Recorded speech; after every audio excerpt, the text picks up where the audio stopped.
সাধারণ বাঙালিরা আলু দিয়ে ডিমের ঝোল খেতে ভালোবাসে। চলো আলু দিয়ে ডিমের ঝোল আজকে আমি কিভাবে তৈরি করছি তোমাদেরকে দেখাচ্ছি। সবাইকে ওয়েলকাম, সুস্বাগতম।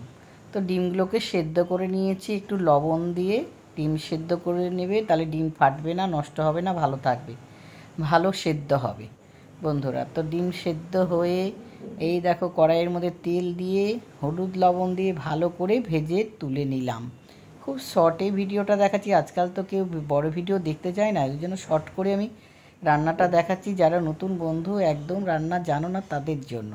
কড়াইয়ের মধ্যে তেল দিয়ে আলুগুলোকে টুকরো করে কেটে নিয়েছি, কেটে নিয়ে সেদ্ধ করে তারপরে ভেজে তুলে নিলাম। এবার কড়াইয়ের মধ্যে আবারও তেল দিলাম, তেল দিয়ে হচ্ছে জিরে ফোড়ন, শুকনো লঙ্কা আর তেজপাতা ফোড়ন দিয়ে একটু ভেজে নিলাম। নামার পরে একটু একটা টমেটো টুকরো কেটে ভেজে নিলাম। এবার আদা আর রসুন বাটা মিক্সিতে পেস্ট করে নিয়েছি, আর জিরের গুঁড়ো আর ধনের গুঁড়ো আর লাল লঙ্কার গুঁড়ো, ঝালটা তবে নিজেরা তোমরা বুঝে দেবে বন্ধুরা। এরপরে হলুদ গুঁড়ো আর লবণ সব দিয়ে একসঙ্গে মশলাটাকে সুন্দরভাবে কষাবো। আর একটু চিনি দিয়ে দিলাম, চিনি দিয়ে ফ্লেভার ভালো হয়, খেতে ভালো হয়, টেস্ট হয় তরকারির।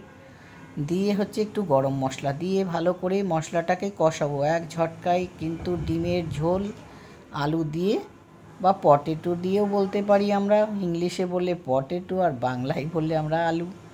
আর খেতে কিন্তু দারুণ লাগে গরম গরম ভাত দিয়ে বন্ধুরা। চ্যানেলটা যারা নতুন সাবস্ক্রাইব করে নিও। আমি একটু তেল কম হলো না, ঘি দিলাম, একটু ঘি দিলে একটু টেস্ট হয় বন্ধুরা। তো দিয়ে মশলাটাকে যতক্ষণ কড়াইয়ের গা থেকে তেল ছাড়ছে না ততক্ষণ মশলা দিয়ে দিবে। একটু শাহি গরম মশলা মনে হচ্ছিল কম, তো একটু শাহি গরম মশলা দিয়ে নিলাম। দিয়ে নিয়ে আবারও বেশ খানিকক্ষণ ধরে মশলাটাকে কষিয়ে নিলাম বন্ধুরা।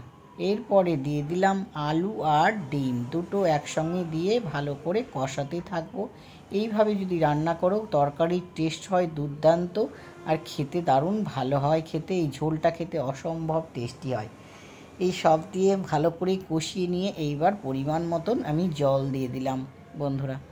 জল দিলে কি, জল দিবে পরিমাণ মতন, একটু কষা কষা হবে, আর ঝোলটাও যাতে খুব পাতলা হবে না, খুব ঘন হবে না, তাহলে খেতে ভালো হবে। তো একটু ঢাকা চাপা দিয়ে দেখো ফুটে উঠেছে। আলু তো সেদ্ধ করে দিয়েছি, সেদ্ধ করতে সময় লাগলো না, প্রেশার কুকারে সেদ্ধ করে আলুটা দিয়েছিলাম যাতে তাড়াতাড়ি হয়। তো এইভাবে তোমরা যদি এভাবে করলে অত্যন্ত সুস্বাদু, অপূর্ব গরম গরম ভাত দিয়ে, রুটি দিয়ে, পরোটা দিয়ে, যাই দিয়ে খাও না কেন দারুণ লাগবে খেতে।